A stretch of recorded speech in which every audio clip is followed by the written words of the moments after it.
থিয় তুমি এটা এনেকৈ উঠিব লাগিব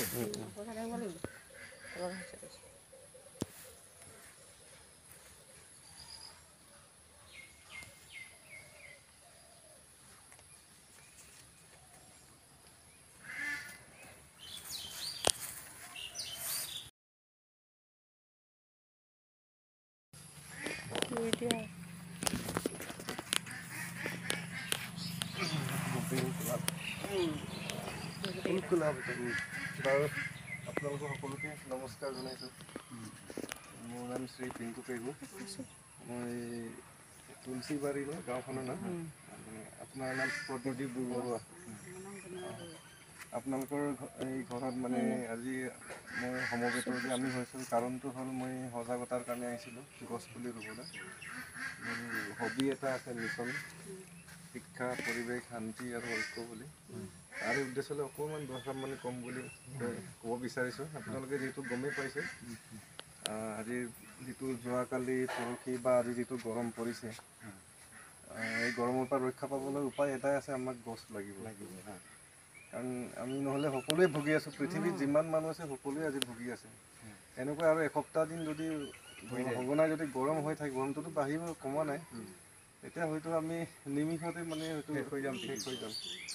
তাৰে উদ্দেশ্যলৈ ঘৰে ঘৰে অনুষ্ঠান প্ৰতিষ্ঠানে মই ৰাইজক সজাগ কৰিব আহিছোঁ, যাতে সকলোৱে এতিয়াৰ পৰা যাতে গছ নাকাটে বা যাতে সকলোৱে মানে বছৰত এজোপাকৈ দুজোপাকৈ হ'লেও যাতে গছ পুলি ৰুৱে, নহ'লে বিকল্প নাই।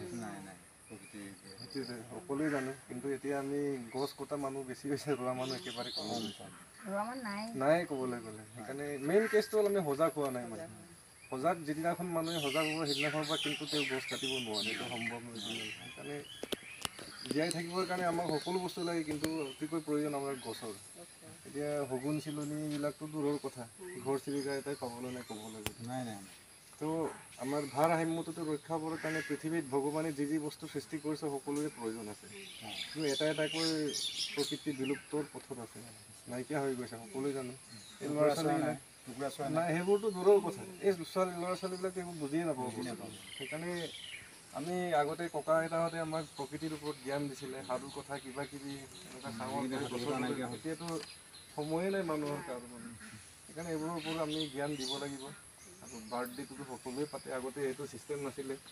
বাৰ্থডেটো পাতাৰো অকল কেক কাটিলে নহ'ব, গছ এজোপাও লগাই ৰুৱকচোন, ফুল এজোপাও ৰুৱক, কল এজোপা হ'লেও ৰুৱক, যাতে প্ৰকৃতিৰ ওপৰত জ্ঞানটো থাকক। মানে অকল ডিগ্ৰীটো ল'লেতো নহ'ব, পঢ়িলেতো নহ'ব, অকল স্কুল কলেজ গ'লেতো নহ'ব। এতিয়া স্কুল কলেজ যিমান বাঢ়িছে গছো ইমান, গৰমো ইমানেই বাঢ়িছে। তেনেকৈ আগতে স্কুল কলেজ নাছিলে, গৰমো কমিছিলে, এতিয়া মানুহ বেছি আধুনিকতালৈ গুচি গ'ল।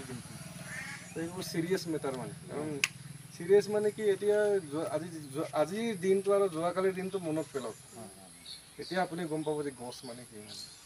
সেইকাৰণে যিহেতু আপোনাৰ নামতেই ৰুম, ধুনীয়াকৈ ইয়াক প্ৰতিপাল কৰি ডাঙৰ কৰিব।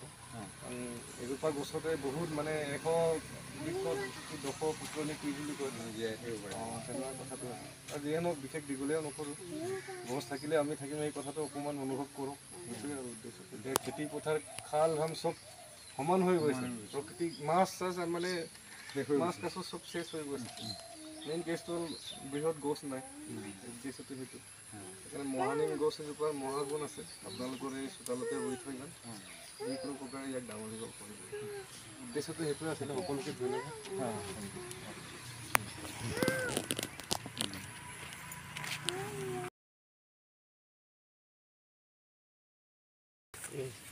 অকণমান দিয়ক, আহক চবেই আহক। হাতী দিলে ভাল। মাটি অকণ দিয়ক, ভগৱানে জীয়াই ৰাখক। কুকুমাৰ মাটি দিয়ে, কুকুল দি দিয়ে, মাটি দি দিয়ে, কুকুম মাটি দিয়ে। গুড বয়, দি দিয়ে মানে ইয়াক উঠালি যাম। ঠিক আছে, সকলোকে ধন্যবাদ দেই, থেংক ইউ।